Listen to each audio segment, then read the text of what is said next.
향후 5년간 LNG 공급을 전면 중단하겠다. 지금 전 세계 에너지 시장이 무너지고 있습니다. 단 몇 발의 미사일로 36조 원 규모의 카타르 LNG 핵심 시설이 붕괴됐고 사상 초유의 공급 중단이 선언됐습니다. 대만은 전력 붕괴 직전, 유럽은 웃돈을 얹으며 가스 확보 전쟁에 돌입했습니다. 가스값은 2배, 선박 임대료는 7배 폭등했습니다. 그런데 전 세계를 협박하던 카타르가 오히려 한 나라 앞에서 멈춰섰습니다. 자원 한 방울 나지 않는 나라가 자원 부국의 목줄을 쥐고 흔들고 있는 겁니다. 지구촌 에너지 전쟁의 판도를 바꾼 대한민국의 소름 돋는 내막, 지금 바로 공개합니다. 어디서 듣고 계신가요? 구독과 좋아요 잊지 마세요. 36조 원짜리 시설이 미사일 몇 발에 날아갔습니다. 카타르의 심장부 세계 최대 가스 생산 단지 나스라판 상공의 시커먼 연기 기둥이 하늘 끝까지 치솟던 그 화면을 저는 독일 에너지경제연구소 사무실 모니터에서 실시간으로 지켜보고 있었죠. 위성사진 속에는 거대한 액화플랜트 3기가 완전히 붕괴된 채 불길에 집어삼켜지고 있었고 제 손가락은 키보드 위에서 돌처럼 굳어버렸습니다. 그 순간 머릿속을 관통한 건 단 하나의 숫자였어요. 세계 LNG 수출 능력의 17%가 이 한 번의 공격으로 지구상에서 증발해버렸다는 팩트, 그리고 그것을 복구하는데 최소 3년에서 5년이 걸린다는 초기 진단이었죠. 안녕하세요. 저는 한스 밀러입니다. 독일 에너지경제연구소에서 수석 분석관으로 일하고 있고 유럽 에너지 안보자문위원을 지낸 사람이죠. 에너지라는 것이 단순한 상품이 아니라 국가의 생존 그 자체라는 사실을 저는 직업이 아니라 체험으로 알고 있는 사람입니다. 오늘 이 강의실에 모인 여러분은 유럽 각국에서 온 에너지 정책 연수생들이에요. 여러분에게 지금부터 제가 직접 추적하고 분석하고 목격한 가장 기이하고 가장 소름 돋는 현상에 대해 이야기하려 합니다. 카타르가 전 세계를 향해 공식 선언을 했습니다. 최장 5년간 LNG 공급을 중단하겠다고요. 저는 그 뉴스를 보는 순간 의자에 등을 기댄 채 눈을 감았습니다. 2022년 그 겨울이 떠올랐거든요. 러시아가 노르드스트림 가스관의 밸브를 잠그던 바로 그날을요. 베를린의 기온이 영하 15도까지 곤두박질 쳤던 그 시절, 독일 시민들은 담요를 온몸에 두르고 난방비 고지서를 손에 쥔 채 눈물을 흘렸습니다. 공장들은 줄줄이 가동을 멈췄고 독일이 자랑하던 에너지 집약산업체들은 전기료를 감당하지 못해 해외로 이전하겠다고 발표했죠. 바스프 같은 거대 화학기업이 독일을 떠날 수도 있다는 뉴스가 나왔을 때 저는 이 나라가 전쟁 없이도 무너질 수 있다는 공포를 처음으로 느꼈습니다. 에너지가 무기가 되는 순간 선진국이라는 타이틀은 종이 한 장의 무게도 되지 못해요. 저는 그걸 뼈에 새긴 사람입니다. 그런데 이번 카타르 사태는 2022년과 차원이 완전히 달랐습니다. 여러분이 반드시 이해해야 할 것이 있어요. LNG라는 연료의 본질입니다. 석유는 비교적 단순한 물질이죠. 상온에서 액체 상태를 유지하니까 탱커에 실어서 바다를 건너면 그만입니다. 하지만 천연가스는 전혀 다른 세계의 물질이에요. 영하 162도, 인간이 일상에서는 절대 경험할 수 없는 극저온까지 냉각해서 부피를 600분의 1로 압축해야만 비로소 배에 실을 수 있습니다. 그 온도에서는 일반 강철이 유리처럼 바스러지죠. 이 과정을 수행하는 액화플랜트 하나를 짓는 데만 수년의 시간과 수십조 원의 자금이 들어가고 그 가스를 운반하는 특수 선박 한 척의 건조 비용은 3천억 원을 가볍게 넘깁니다. 석유처럼 밸브 하나 틀어서 다른 곳에서 급하게 가져올 수 있는 구조가 아니라는 뜻이에요. 공급망이 한번 끊기면 대체제가 없습니다. 다른 나라에서 빌려올 수도 없고 급조할 수도 없어요. 이것이 LNG가 가진 본질적 공포이고 카타르 나스라판 피격이 단순한 시설 하나의 파괴를 넘어서 전 세계 에너지 질서의 근간을 뿌리째 흔드는 이유였습니다. 제가 강의실 대형 스크린에 첫 번째 분석 자료를 띄웠습니다. 대만이었죠. 화면을 채운 건 단 2개의 숫자였어요. 가스 비축량 8일치. 전체 전력 생산에서 가스가 차지하는 비중 47%. 저는 학생들의 눈을 한 사람 한 사람 바라보며 천천히 또박또박 말했습니다. 8일이라고요. 대만이 외부 가스 공급 없이 버틸 수 있는 시간이 고작 8일이라고요. 8일이 지나면 대만의 전력망이 무너지기 시작하는데 그 전력망 위에 무엇이 서 있는지 여러분도 잘 알고 있지 않냐고요. TSMC입니다. 세계 첨단 반도체 생산의 절대적 심장부를 책임지는 바로 그 공장이 가스 부족으로 멈출 수 있다는 뜻이에요. 반도체가 멈추면 스마트폰 생산이 멈추고 자동차 조립 라인이 멈추고 전 세계 데이터 센터의 서버 증설이 멈춥니다. 인공지능 칩 공급도 끊기겠죠. 강의실이 얼음장처럼 조용해졌습니다. 에너지 위기 하나가 반도체 위기로 번지고 반도체 위기가 전 세계 산업, 생태계 전체의 연쇄 붕괴로 폭발할 수 있다는 의미를 학생들도 본능적으로 감지한 거예요. 화면을 넘겼습니다. 유럽 상황이었어요. 각국 에너지 기업들이 LNG 현물 시장에서 살벌한 물량 쟁탈전을 벌이고 있었습니다. 아시아 가스 현물 가격은 이미 사태 이전의 2배로 폭등했고 LNG 운반선 임대료는 무려 7배로 치솟았죠. 배 한 척을 확보하는 것 자체가 하나의 전쟁이 된 겁니다. 돈을 산더미처럼 쌓아놔도 배가 없으면 가스를 실어올 방법이 없으니까요. 가격이 폭등해도 물건 자체가 없는 상황. 그것이 이번 사태의 핵심이었습니다. 파키스탄에서는 산업용 전력 공급이 전면 중단됐다는 보도가 나왔고 베트남 남부 호치민시를 포함한 주요 도시들에서 하루 4시간에서 6시간씩 순환. 정전이 시작됐다는 속보가 제 모니터에 실시간으로 쏟아져 들어오고 있었습니다.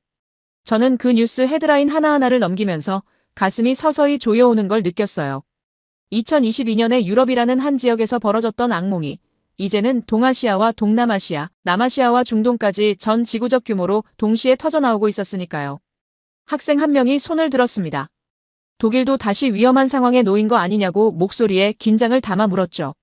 저는 그 학생의 눈을 똑바로 바라보며 솔직하게 대답했습니다. 위험하다고요. 유럽은 러시아 가스를 끊어낸 뒤 카타르산과 미국산 LNG로 급하게 대체 공급망을 만들었는데 그 대체 공급원의 핵심 축이었던 카타르가 이렇게 무너져버린 지금 우리 유럽의 에너지 안보는 다시 한번 심각한 위협에 노출되어 있다고요. 그 학생의 얼굴에 불안의 그림자가 깊게 드리웠습니다. 이 강의실에 앉아있는 연수생들 대부분이 2022년의 공포를 직접 피부로 겪은 세대였으니까요. 난방이 끊긴 아파트에서 입김을 내뱉으며 한겨울 밤을 버텨본 경험, 슈퍼마켓 진열대 앞에서 전기요금 폭등 뉴스를 보며 주먹을 불끈 쥐었던 기억. 그것은 단순한 과거의 에피소드가 아니라 몸에 각인된 트라우마 그 자체였습니다. 바로 그때 저는 화면을 한 장 더 넘겼습니다. 세계 주요 가스 수입국들의 위기 대응 현황을 한눈에 정리한 비교표였어요. 대만, 패닉 상태. 일본, 긴급 물량 확보에 총력 투입. 유럽, 가격 폭등 속 물량 쟁탈전 돌입. 파키스탄, 산업용 전력 공급 전면 중단. 베트남, 주요 도시 순환 정전 돌입. 국가 이름 옆마다 빨간색 경고등이 줄줄이 켜져 있었습니다. 온 세상이 빨갛게 물들어 있는 그 표의 맨 아래 칸에 한 나라가 자리하고 있었죠. 다른 모든 나라와 달리 경고등이 아닌 초록색 안정 표시가 또렷하게 찍혀 있었고 상태란에 적힌 문구는 이것이었습니다. 수급에 문제 없음.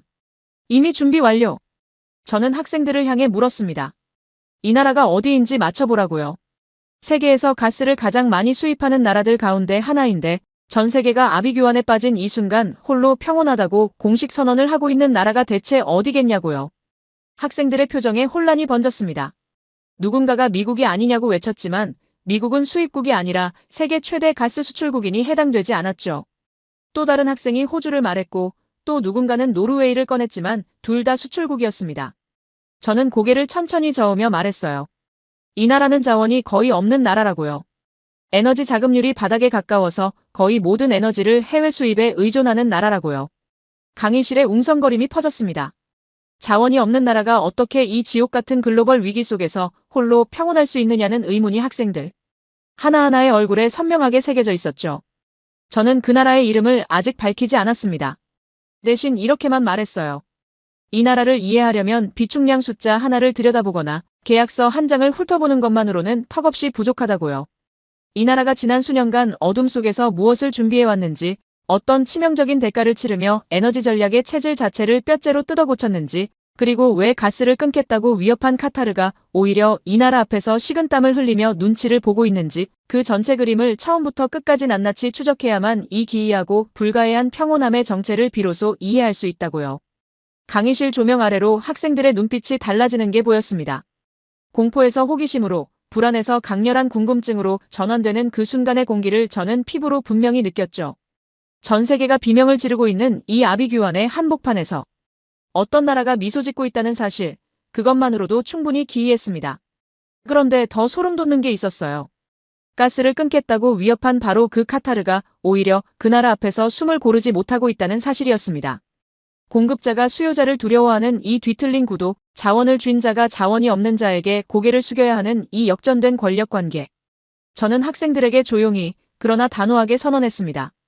오늘 이 강의가 끝나고 나면 여러분이 지금까지 알고 있던 에너지, 안보의 모든 상식이 완전히, 그리고 영원히 뒤집힐 거라고요. 저는 강의실 스크린의 마지막 줄을 가리키며 천천히 입을 열었습니다. 수급에 문제 없음이라고 적힌 그 나라의 국기가 화면에 떠오르는 순간 강의실 곳곳에서 의자가 삐걱거리는 소리가 났죠. 태극기였습니다. 대한민국. 저는 그 이름을 또렷하게 발음했어요. 그리고 학생들의 반응을 기다렸습니다. 예상대로였죠. 앞줄에 앉은 프랑스 출신 연수생이 거의 반사적으로 손을 들었습니다. 한국도 자원이 없는 나라 아니냐고요. 석유도 안 나고 가스도 안 나고 석탄조차 수입하는 나라가 어떻게 이 상황에서 평온할 수 있느냐고요. 그 옆에 앉은 폴란드 출신 연수생이 고개를 끄덕이며 거들었습니다. 한국도 우리 독일처럼 당하고 있을 거라고 아마 발표만 저렇게 한 거 아니겠느냐고요. 강의실 분위기가 회의적인 웅성거림으로 채워졌습니다. 저는 그 반응이 당연하다고 생각했어요. 왜냐하면 불과 몇 주 전까지 저 역시 똑같이 생각하고 있었으니까요. 저는 고개를 천천히 저었습니다. 그리고 화면을 전환했죠. 한국산업통상자원부의 공식 발표 자료를 띄웠습니다. 날짜와 출처가 선명하게 찍힌 그 문서에는 이렇게 적혀 있었어요. 현재 대한민국의 LNG 수급에는 전혀 문제가 없으며 다변화된 공급원과 장기 계약 물량으로 안정적 공급이 가능하다고요. 저는 학생들에게 말했습니다. 이건 외교적 수사가 아니라고요. 제가 직접 데이터를 분석해본 결과라고요. 학생들의 얼굴에 당혹감이 번지는 게 보였습니다. 자원이 전무한 나라가 자원 위기의 한복판에서 가장 평온하다는 사실은 에너지 안보를 공부하는 사람들의 상식과 정면으로 충돌하는 것이었으니까요. 저 역시 처음 이 데이터를 발견했을 때 같은 당혹감을 느꼈습니다. 그래서 파고들기 시작한 거였죠.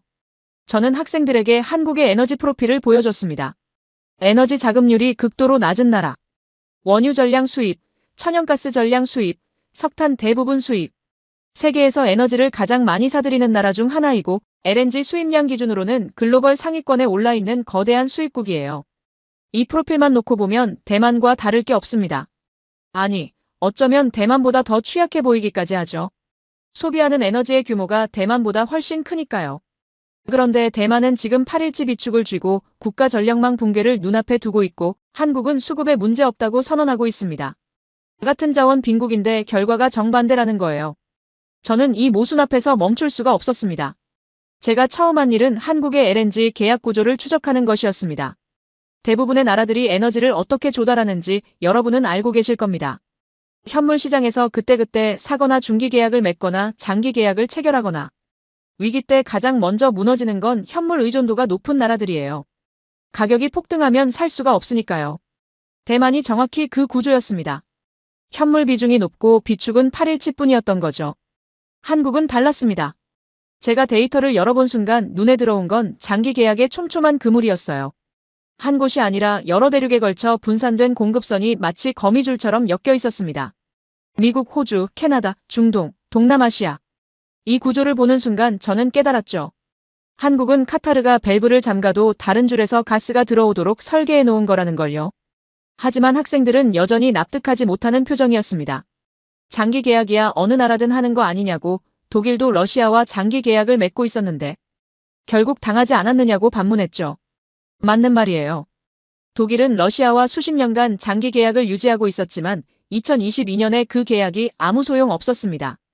왜냐하면 독일의 장기 계약은 한 나라, 한 파이프라인에 집중돼 있었으니까요. 러시아가 잠그면 끝이었던 겁니다. 저는 학생들에게 말했습니다. 핵심은 장기 계약의 유무가 아니라 그 계약이 어디에, 얼마나 분산돼 있느냐라고요. 그리고 한국이 이 분산 구조를 만들기까지 치른 대가가 있다고요. 그 대가는 숫자로 말하면 33조 원이라고요. 학생들의 눈이 다시 커졌습니다. 저는 화면을 전환하지 않았습니다. 잠시 멈춘 채 학생들을 바라봤죠. 한국이라는 나라가 왜 이렇게까지 에너지 공급망을 집요하게 재설계했는지 그 출발점에는 상상하기 어려운 규모의 고통이 있었다고요. 자원이 없는 나라가 자원 위기 앞에서 무릎을 꿇었던 경험, 그 경험이 한국의 에너지 전략 DNA 자체를 바꿔놓았다고요. 강의실의 회의적인 공기가 조금씩 달라지고 있었습니다. 처음에 한국도 우리처럼 당하고 있을 거라고 단정했던 학생들이 이제는 자세를 고쳐앉기 시작했어요. 자원이 없는 나라가 자원 위기에 가장 평온하다는 이 역설 앞에서 그 이유를 알고 싶어하는 표정으로 바뀌고 있었죠. 저는 그 순간이 이 강의에서 가장 중요한 전환점이라는 걸 알고 있었습니다. 왜냐하면 제가 한국의 데이터를 추적하면서 똑같은 전환을 겪었으니까요. 의심에서 경탄으로, 그리고 경탄에서 전율로 바뀌는 그 과정을요. 저는 다음 화면을 준비하며 학생들에게 말했습니다. 지금부터 보여줄 것은 한국이 33조 원의 수업료를 내고 배운 것들이라고요. 그리고 그 수업료를 헛되이 쓰지 않은 나라가 어떤 방어 체계를 구축했는지, 나아가 방어를 넘어 어떻게 공격 카드까지 쥐게 됐는지를 차근차근 보여주겠다고요. 학생들이 고개를 끄덕였습니다. 회의의 벽이 무너지고 있었어요.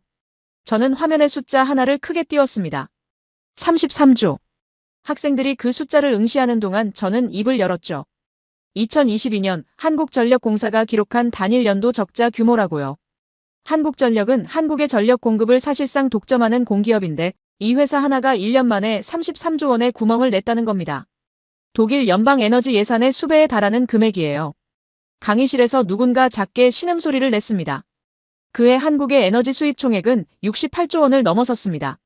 러시아, 우크라이나 전쟁으로 글로벌 에너지 가격이 폭등하면서 한국처럼 에너지 전량을 수입하는 나라는 문자 그대로 피를 흘리고 있었던 거죠. 저는 학생들에게 말했습니다.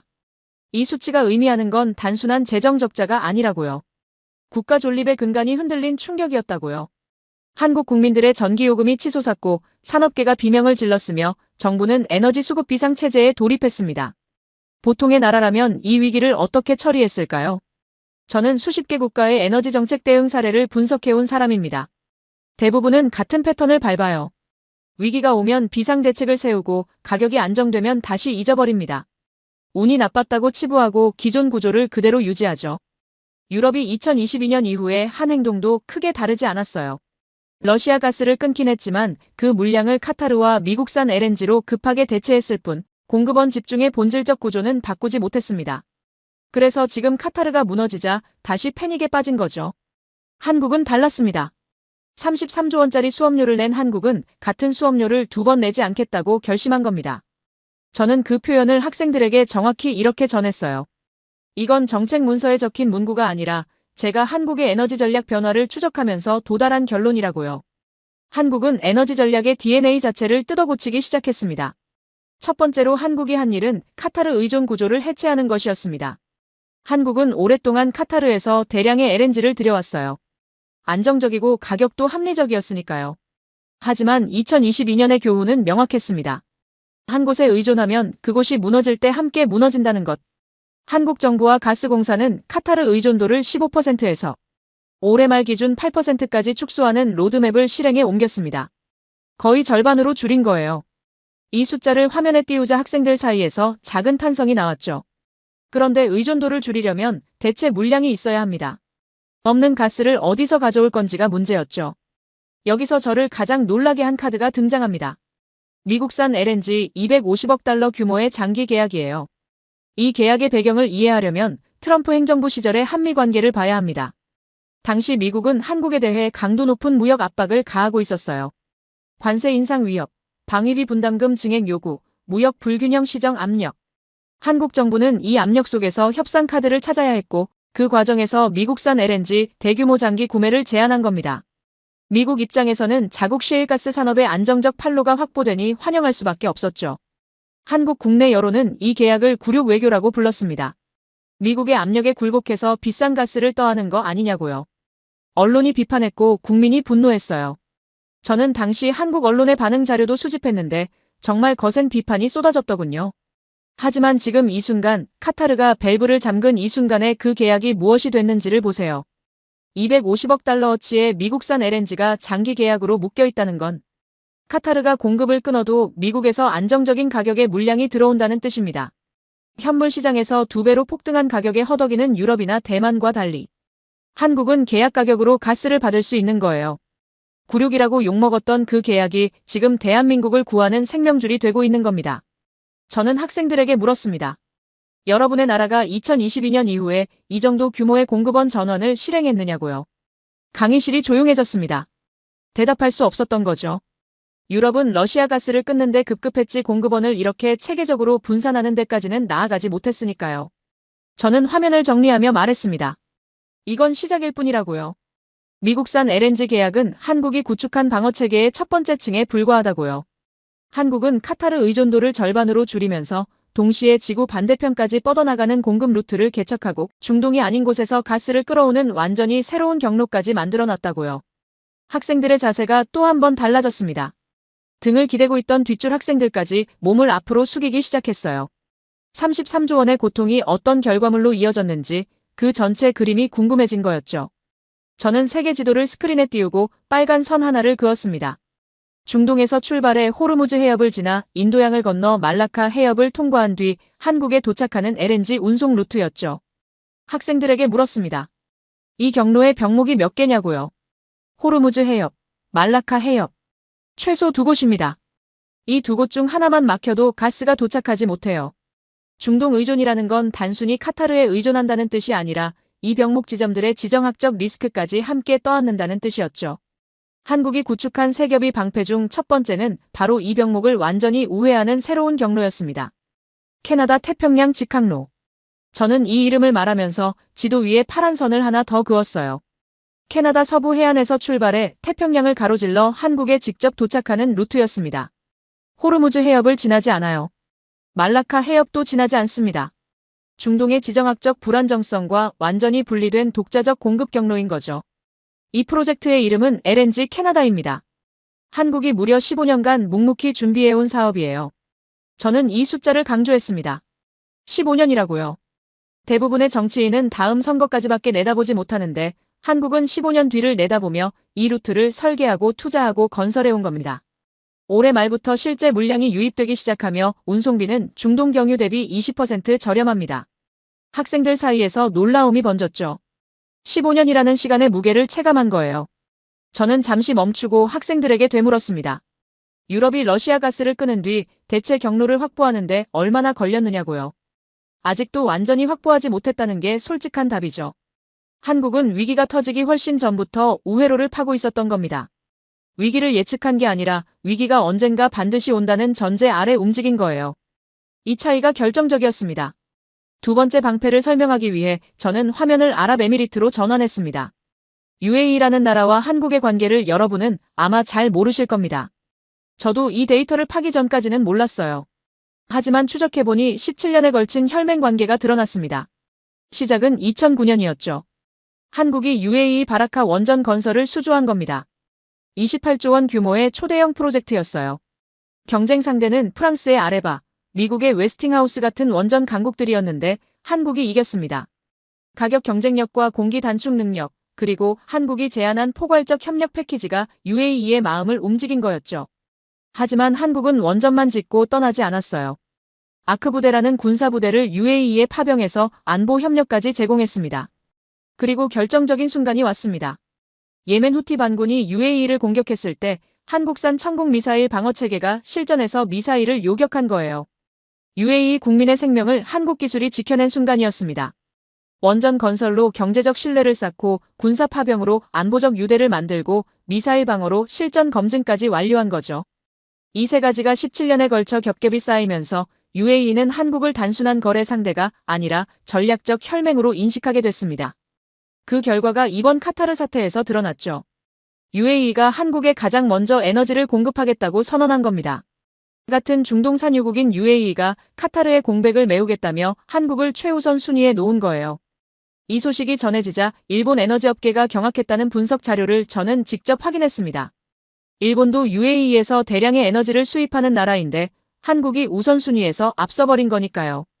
저는 학생들에게 말했습니다. 에너지 안보는 돈으로만 사는 게 아니라고요. 17년간 쌓아올린 신뢰가 위기의 순간에 물량으로 돌아온 거라고요. 계약서에 적힌 숫자보다 두 나라 사이에 흐르는 신뢰의 깊이가 위기의 순간에 진짜 힘을 발휘한다는 걸 한국과 UAE의 관계가 증명하고 있었습니다. 강의실의 분위기가 감탄으로 바뀌고 있었어요. 세 번째 방패는 에너지 믹스 구조 자체였습니다. 저는 한국과 대만의 에너지 구성을 나란히 비교하는 그래프를 화면에 띄웠어요. 대만은 전력 생산에서 가스가 차지하는 비중이 47%에 달합니다. 거의 절반을 가스 하나에 몰빵한 구조죠.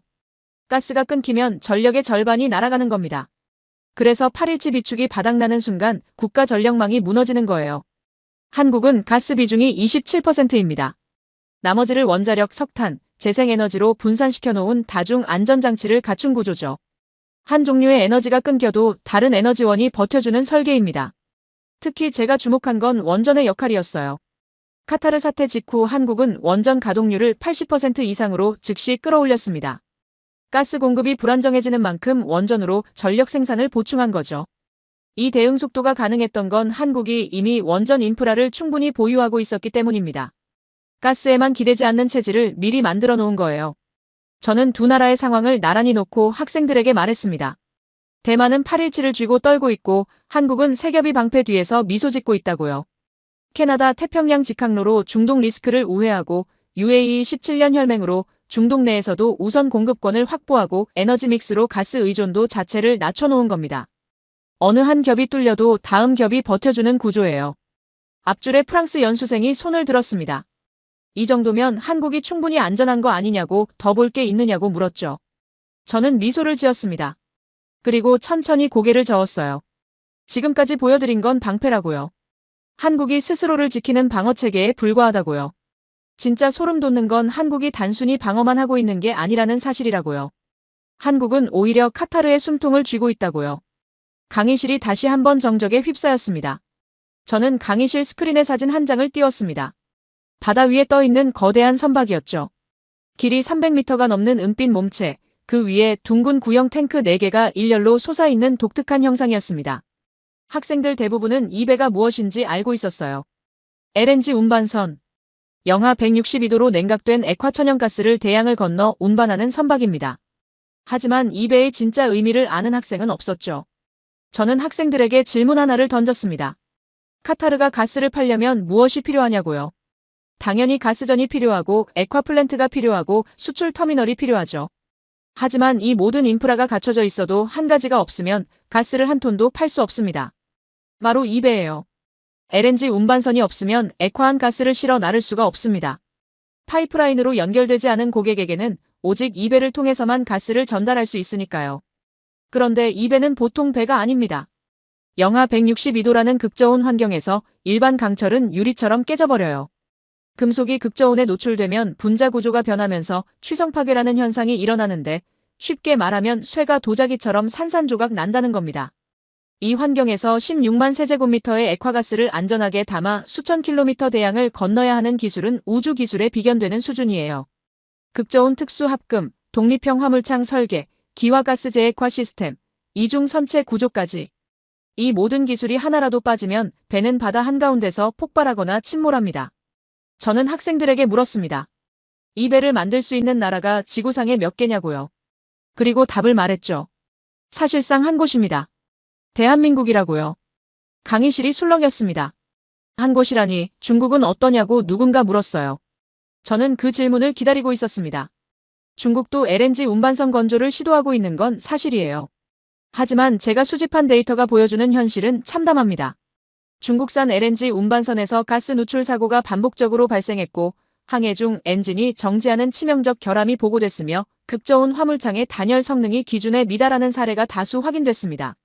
16만 세제곱미터의 폭발성 액화가스를 싣고 대양을 건너는 배에서 가스가 샌다는 건 재앙을 의미하죠. 선주사와 에너지 기업들이 중국산 운반선에 자사의 화물을 맡기지 않는 이유가 바로 이겁니다. 한국의 현대중공업, 삼성중공업, 한화오션. 이 세 조선소가 전 세계 LNG 운반선 수주의 압도적 비중을 차지하고 있어요. 단순히 시장 점유율이 높은 게 아니라 기술적으로 대체 불가능한 위치에 있는 겁니다. 그리고 여기서 진짜 반전이 등장합니다. 저는 화면에 카타르의 노스필드 가스전 확장 프로젝트 자료를 띄웠습니다. 카타르가 세계 최대 규모의 가스전을 더 확장해서 수출 능력을 대폭 늘리겠다는 국가적 프로젝트죠. 이 프로젝트가 완성되면 카타르는 글로벌 LNG 시장에서의 지배력을 한층 강화할 수 있습니다. 하지만 가스전을 확장해봐야 그 가스를 실어 나를 배가 없으면 아무 소용이 없어요. 카타르는 이 확장 프로젝트를 위해 대규모 LNG 운반선 발주를 계획하고 있었고 그 배를 건조할 수 있는 곳은 한국 조선소뿐이었습니다. 카타르는 이미 한국 조선소에 건조 슬롯을 예약해 놓은 상태예요. 슬롯이란 조선소의 도크에서 배를 건조할 수 있는 일정과 공간을 의미하는데 한국 조선소의 슬롯은 이미 수년치가 꽉 차 있습니다.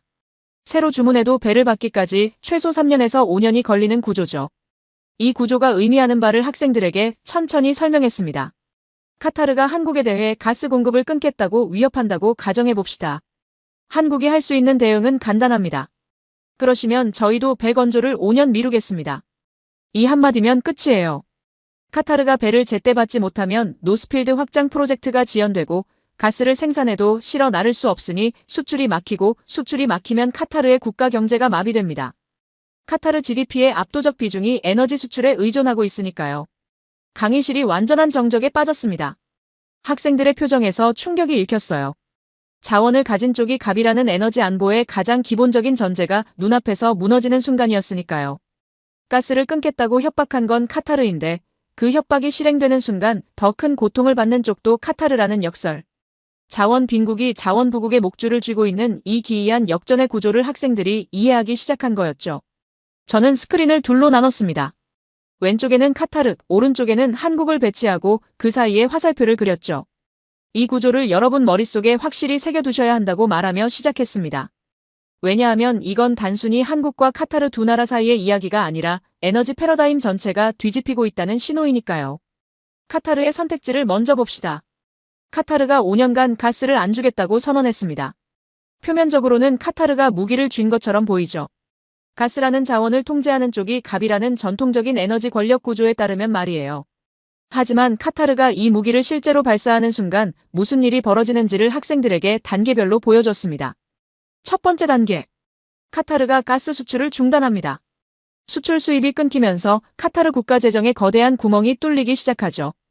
카타르의 GDP에서 에너지 수출이 차지하는 비중을 생각하면 이건 단순한 수입 감소가 아니라 국가 경제의 근간이 흔들리는 사태입니다. 두 번째 단계. 가스 공급이 재개되려면 노스필드 확장 프로젝트가 예정대로 완성돼야 합니다. 그래야 복구 후 수출 능력을 극대화할 수 있으니까요. 하지만 이 프로젝트에 필요한 LNG 운반선을 건조할 수 있는 곳은 한국 조선소뿐이에요. 세 번째 단계. 한국이 한마디 합니다. 그럼 배 건조를 5년 미루겠다고요. 이 순간 카타르의 가스전 확장은 멈춥니다. 배가 없으면 가스를 생산해도 실어 나를 수 없고 실어 나르지 못하면 수출할 수 없으니까요. 결국 가스 공급 중단이라는 무기를 빼든 건 카타르지만 그 무기를 발사할 수 있는 방아쇠는 한국이 쥐고 있었던 겁니다. 저는 이 문장을 천천히 또렷하게 말했어요. 강의실에서 펜을 놓는 소리가 여기저기서 들렸습니다. 학생들이 받아적기를 멈추고 이 역전의 구조를 머릿속으로 소화하고 있다는 뜻이었죠.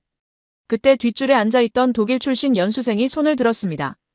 유럽도 러시아의 에너지를 의존했지만 결국 끊었는데 카타르도 한국 조선소 대신 다른 곳을 찾으면 되는 거 아니냐고 물었어요. 좋은 질문이었습니다. 저는 바로 이 지점을 짚고 싶었거든요. 러시아 가스를 끊는 건 고통스럽지만 가능했습니다. 왜냐하면 가스 자체는 대체할 수 있으니까요. 미국산 LNG, 노르웨이 가스, 카타르 가스. 공급원은 여러 곳이 있었죠. 하지만 LNG 운반선의 경우는 상황이 완전히 다릅니다. 이 수준의 극저온 운반선을 건조할 수 있는 기술과 설비를 가진 곳이 한국 외에는 사실상 없어요.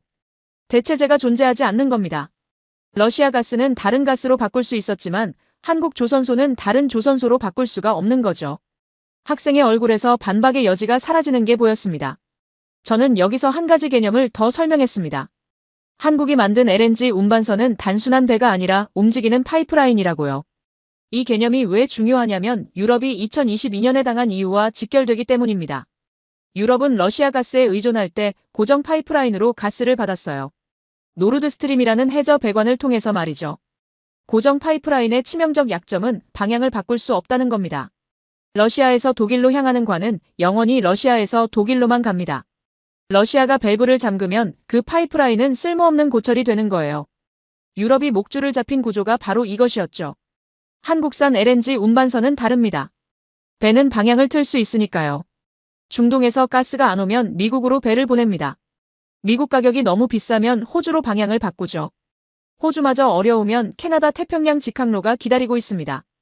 고정 파이프라인은 한 곳이 막히면 끝이지만 움직이는 파이프라인인 LNG 선단은 지구 어디로든 방향을 전환할 수 있는 유연성을 가지고 있어요. 한국은 이 움직이는 파이프라인을 세계에서 유일하게 만들어내는 나라이면서 동시에 이 선단을 운용하는 나라이기도 합니다. 저는 학생들에게 말했습니다. 자원을 가진 자가 지배하던 시대는 끝났다고요. 자원을 운반하는 기술을 가진 자가 지배하는 시대가 열렸다고요. 이 문장을 말하는 순간 강의실의 공기가 달라졌습니다. 학생들이 더 이상 의심의 눈으로 바라보고 있지 않았어요. 에너지 안보에 대한 자신들의 기존 상식이 완전히 뒤집히고 있다는 걸 받아들이는 표정이었죠. 앞줄에 프랑스 연수생이 혼잣말처럼 중얼거렸습니다. 자원이 없는 나라가 자원 부국을 쥐고 있다고요. 저는 고개를 끄덕였어요. 정확하다고요. 한국은 자원이 없습니다. 하지만 자원을 운반하는 유일무이한 기술을 가지고 있고 그 기술 없이는 자원 부국도 자원을 팔 수 없는 구조를 만들어 놓은 거라고요. 가스를 가진 쪽이 갑이 아니라 가스를 실어 나르는 배를 만드는 쪽이 갑인 세상이 이미 와 있는 겁니다. 저는 잠시 멈추고 물을 한 모금 마셨습니다. 여기까지가 한국이 보여준 역전의 구조였어요. 하지만 저는 학생들에게 한 가지를 더 말해야 했습니다. 아무리 완벽해 보이는 전략에도 약점은 있다고요. 한국 역시 예외가 아니라고요. 저는 화면에서 한국의 화려한 전략 자료를 모두 지우고 숫자 하나만 남겼습니다. 9일. 한국의 LNG 의무 비축량이 고작 9일치라는 사실이었죠. 학생들의 표정이 순간 얼어붙는 게 보였어요. 방금 전까지 세겹이 방패와 조선 슬롯 역전 카드에 압도돼 있던 학생들이 이 숫자 앞에서 현실로 돌아온 거였습니다. 저는 분석가입니다. 어떤 나라의 전략이 아무리 인상적이어도 약점을 외면하면 그건 분석이 아니라 선전이 되죠. 한국의 에너지 전략에 매료된 건 사실이지만 냉정하게 짚어야 할 부분들이 분명히 존재했습니다. 한국의 석유 비축량은 208일치입니다. 국제에너지기구의 권고 기준을 넉넉히 상회하는 수치죠. 그런데 LNG 비축은 9일치에 불과해요. 같은 나라의 에너지 비축 정책인데 석유와 가스 사이에 이렇게 극단적인 격차가 존재한다는 건 명백한 불균형입니다. 석유는 상온에서 탱크에 저장하면 되지만 LNG는 영하 162도를 유지해야 하기 때문에 저장 인프라 자체가 비교할 수 없이 비싸고 복잡하다는 기술적 제약이 있긴 하죠. 하지만 그 제약을 감안하더라도 9일은 너무 적습니다. 대만의 8일치를 비웃었지만 한국도 9일치라면 사실 하루 차이밖에 나지 않는 거예요. 장기 계약과 다변화된 공급원이 작동하는 한은 이 비축량이 큰 문제가 되지 않지만 만약 여러 공급선이 동시에 막히는 복합 위기가 발생한다면 9일이라는 시간은 아슬아슬한 줄타기가 될 수 있습니다. 저는 이 점을 학생들에게 솔직하게 말했어요. 두 번째 약점은 더 충격적이었습니다.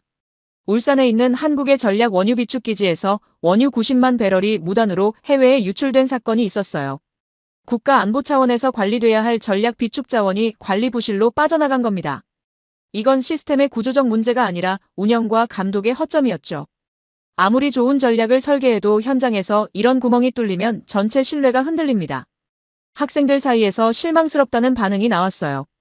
저도 이 자료를 처음 발견했을 때 같은 감정을 느꼈습니다. 세 번째로 짚어야 할 건 국민이 체감하는 현실적 고통이었습니다. 아무리 공급망이 안정적이어도 카타르 사태로 글로벌 가스 가격이 폭등한 이상 한국도 가스 요금 인상을 피할 수 없어요. 장기 계약 가격이 현물 시장보다 유리하다고 해도 전체적인 에너지 비용 상승은 불가피하죠. 한국의 가정과 산업체가 오르는 에너지 비용을 감당해야 하는 건 엄연한 현실입니다. 전략적 안정과 국민이 느끼는 고통 사이에는 괴리가 존재한다는 걸 간과해서는 안 됩니다. 여기까지 말한 뒤 저는 잠시 침묵했습니다. 학생들의 눈에 복잡한 감정이 떠올라 있었어요. 한국의 전략에 감탄하다가 약점 앞에서 현실감을 되찾은 거였죠. 하지만 저는 이 강의를 약점으로 끝내려는 게 아니었습니다. 저는 화면을 전환하며 말했습니다. 제가 한국의 약점을 짚는 이유는 한국을 깎아내리려는 게 아니라 한국이 이 약점을 알고 있으며 이미 다음 수를 두고 있다는 걸 보여주기 위해서라고요. 한국 정부는 신규 대형 원전 건설을 확정했습니다. 기존 원전의 수명 연장에 더해 새로운 원전을 짓겠다는 결정이죠. 이건 단순한 에너지 믹스 조정이 아니라 가스 의존도 자체를 구조적으로 더 낮추겠다는 선언입니다. 원전 비중이 높아질수록 가스 공급 차질의 충격이 줄어드니까요. 동시에 소형 모듈 원전 개발도 추진하고 있어요.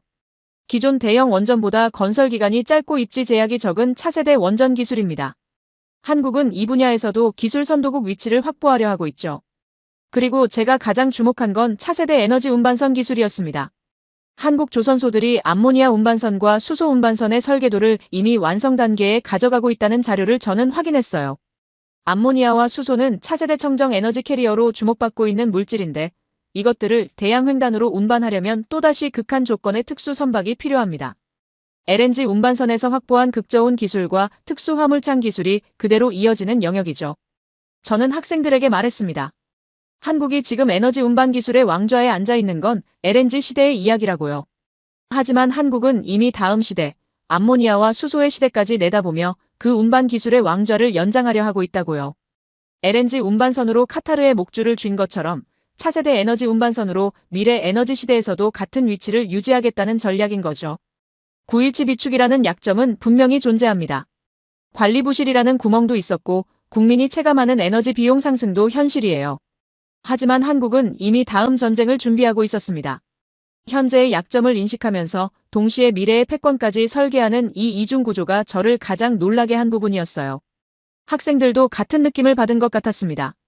약점에서 잠시 흔들렸던 시선이 다시 집중으로 돌아오는 게 보였으니까요. 마지막 강의 시간이었습니다. 저는 스크린을 켜지 않은 채 강의실 앞에 섰어요. 학생들의 얼굴을 하나하나 둘러봤죠. 첫 시간에 카타르 나스라판 피격 영상을 보며 공포에 질렸던 그 얼굴들이 지금은 완전히 다른 표정을 하고 있었습니다. 무언가를 이해한 사람 특유의 고요한 확신이 그 눈빛 속에 있었어요. 저는 입을 열기 전에 첫 시간을 떠올렸습니다. 그때 앞줄에 앉은 프랑스 출신 연수생이 손을 들며 한국도 자원이 없는 나라 아니냐고, 우리 독일처럼 당하고 있을 거라고 단정했었죠. 폴란드 출신 연수생도 고개를 끄덕이며 거들었고 강의실 전체가 회의적인 분위기로 가득 차 있었습니다. 한국이라는 이름이 나왔을 때 학생들의 반응은 동정에 가까웠어요. 자원도 없는 나라가 이 위기에서 무사할 리 없다는 확신에 찬 동정이었죠. 그 학생이 지금 다시 손을 들었습니다. 이번에는 전혀 다른 목소리였어요. 한국은 당하고 있는 게 아니라 판을 짜고 있었다고요. 자원이 없다는 약점을 전략으로 뒤집어서 오히려 자원 부국의 목줄을 쥐는 구조를 만들어 놓았다고요. 저는 고개를 끄덕였습니다. 그리고 마지막 화면을 스크린에 띄웠어요. 화면은 둘로 나뉘어 있었습니다. 왼쪽에는 세 나라의 현재 상황이 정리돼 있었죠. 대만, 가스 비축 8일치, 전력망 붕괴 직전의 패닉 상태. 유럽, 현물 시장에서 천문학적 웃돈을 부르며 물량 쟁탈전. 파키스탄, 산업용 전력 중단과 순환 정전 사태. 이 세 곳 모두 카타르 사태의 직격탄을 맞고 비명을 지르고 있는 지역들이었습니다. 오른쪽에는 한국이 있었어요. 그리고 한국의 칸 안에는 세 개의 층이 쌓여 있었죠. 첫 번째 층, 세겹이 방패. 미국산 LNG 250억 달러 장기 계약으로 카타르 의존도를 절반으로 줄였고 15년간 준비한 캐나다 태평양 직항로로 중동 병목을 완전히 우회했으며 UAE 17년 혈맹으로 중동 내에서도 우선 공급권을 확보하고 에너지 믹스로 가스 의존도 자체를 27%로 낮춰놓은 다중방어 체계. 두 번째 층, 조선 슬롯 역전 카드. 카타르가 가스를 팔려면 한국 조선소에서 배를 만들어야 하는데 그 건조 일정을 한국이 쥐고 있는 공격 무기. 세 번째 층, 미래 에너지 전략. 신규 원전 건설과 소형 모듈 원전 개발, 차세대 암모니아와 수소 운반선 설계로 다음 에너지 시대까지 내다보는 장기 비전. 왼쪽과 오른쪽의 대비가 너무나 극명했습니다. 같은 위기, 같은 충격파가 전 세계를 강타했는데 결과는 이렇게까지 다를 수 있었던 거죠. 저는 학생들에게 물었습니다. 무엇이 이 차이를 만들었느냐고요. 자원의 양이 아니었습니다. 대만도 한국도 자원은 없으니까요. 비축량의 차이도 아니었어요. 한국의 9일치와 대만의 8일치는 하루밖에 차이 나지 않으니까요. 차이를 만든 건 위기를 겪은 뒤에 무엇을 했느냐였습니다. 2022년 33조 원의 고통을 겪고 나서 운이 나빴다고 넘기지 않았다는 것. 에너지 전략의 DNA를 뜯어고치겠다고 결심하고 실제로 실행했다는 것. 트럼프의 압박조차 역이용해서 250억 달러짜리 생명줄을 만들어냈다는 것. 15년이라는 세월을 묵묵히 투자해서 캐나다 직항로를 열었다는 것. 원전과 군사 파병과 미사일 방어라는 전혀 다른 영역들을 하나로 엮어 UAE라는 혈맹을 만들었다는 것. 그리고 결정적으로 자원을 가진 나라가 아니라 자원을 운반하는 기술을 가진 나라가 되겠다고 선택했다는 것. 저는 마지막으로 학생들 앞에 서서 이렇게 말했습니다. 자원 빈국이라는 숙명을 원망하지 않고 사람의 머리와 기술과 꺾이지 않는 집념으로 거대한 자원 제국들을 무릎 꿇린 나라가 있다고요. 에너지를 소유한 자가 세상을 지배하던 시대는 저물고 있다고요. 에너지를 설계하고 운반하고 통제하는 기술을 가진 자가 지배하는 새로운 시대가 열리고 있으며 그 왕좌에 대한민국이 앉아 있다고요. 강의실이 잠시 정적에 잠겼습니다. 그리고 박수가 시작됐어요. 1명, 2명, 그리고 강의실 전체로 번져갔죠. 저는 그 박수 소리를 들으며 생각했습니다. 이 강의를 시작했을 때 저 역시 한국의 에너지 전략을 제대로 이해하지 못하고 있었다고요. 유럽의 에너지 안보 전문가로서 수십 년간 쌓아온 제 분석 프레임이 한국 앞에서 완전히 뒤집혔다고요. 자원이 없는 나라는 자원이 있는 나라에 종속될 수밖에 없다는 건 제가 커리어 내내 전제로 삼아온 명제였습니다. 한국은 그 명제를 박살냈어요. 자원이 없기 때문에 오히려 더 정교한 전략을 짰고 더 촘촘한 공급망을 엮었고 더 대체 불가능한 기술을 개발했으며 결국 자원을 가진 쪽이 자원이 없는 쪽에 의존하는 전례 없는 역전을 만들어냈습니다. 저는 강의실을 나서며 한 가지를 확신했어요. 에너지 안보의 미래를 이해하려면 중동의 유전이 아니라 한국의 조선소를 봐야 한다는 것을요. 마지막 강의 시간이었습니다. 저는 스크린을 켜지 않은 채 강의실 앞에 섰어요. 학생들의 얼굴을 하나하나 둘러봤죠. 첫 시간에 카타르 나스라판 피격 영상을 보며 공포에 질렸던 그 얼굴들이 지금은 완전히 다른 표정을 하고 있었습니다. 무언가를 이해한 사람 특유의 고유한 확신이 그 눈빛 속에 있었어요. 저는 입을 열기 전에 첫 시간을 떠올렸습니다.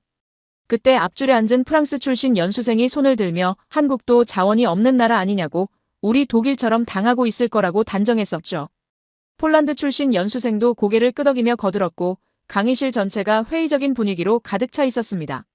한국이라는 이름이 나왔을 때 학생들의 반응은 동정에 가까웠어요. 자원도 없는 나라가 이 위기에서 무사할 리 없다는 확신에 찬 동정이었죠. 그 학생이 지금 다시 손을 들었습니다. 이번에는 전혀 다른 목소리였어요. 한국은 당하고 있는 게 아니라 판을 짜고 있었다고요. 자원이 없다는 약점을 전략으로 뒤집어서 오히려 자원 부국의 목줄을 쥐는 구조를 만들어 놓았다고요. 저는 고개를 끄덕였습니다. 그리고 마지막 화면을 스크린에 띄웠어요. 화면은 둘로 나뉘어 있었습니다. 왼쪽에는 세 나라의 현재 상황이 정리돼 있었죠. 대만, 가스 비축 8일치, 전력망 붕괴 직전의 패닉 상태. 유럽, 현물 시장에서 천문학적 웃돈을 부르며 물량 쟁탈전. 파키스탄, 산업용 전력 중단과 순환 정전 사태. 이 세 곳 모두 카타르 사태의 직격탄을 맞고 비명을 지르고 있는 지역들이었습니다. 오른쪽에는 한국이 있었어요. 그리고 한국의 칸 안에는 세 개의 층이 쌓여 있었죠. 첫 번째 층, 세겹이 방패.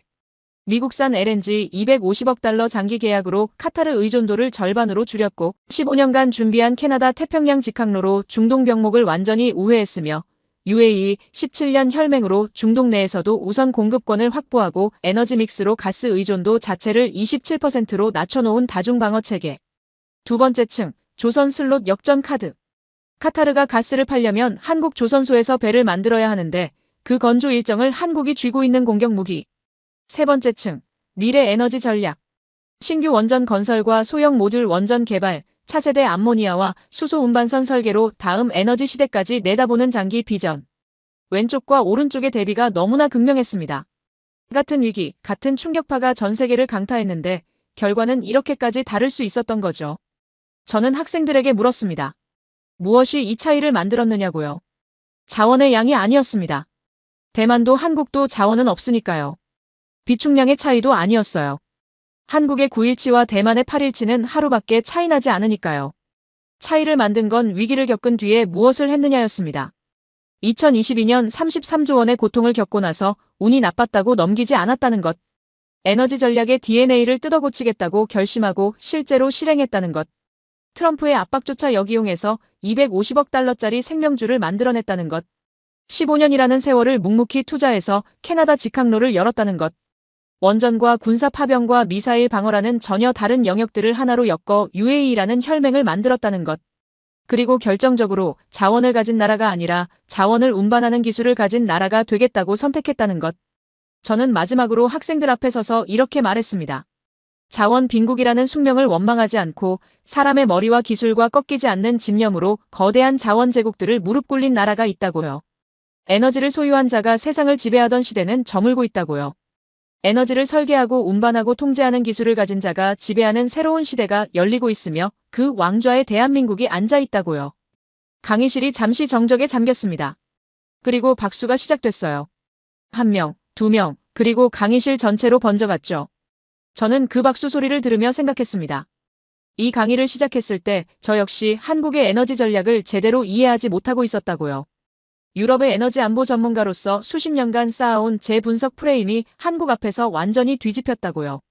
자원이 없는 나라는 자원이 있는 나라에 종속될 수밖에 없다는 건 제가 커리어 내내 전제로 삼아온 명제였습니다. 한국은 그 명제를 박살냈어요. 자원이 없기 때문에 오히려 더 정교한 전략을 짰고 더 촘촘한 공급망을 엮었고 더 대체 불가능한 기술을 개발했으며 결국 자원을 가진 쪽이 자원이 없는 쪽에 의존하는 전례 없는 역전을 만들어냈습니다. 저는 강의실을 나서며 한 가지를 확신했어요. 에너지 안보의 미래를 이해하려면 중동의 유전이 아니라 한국의 조선소를 봐야 한다는 것을요.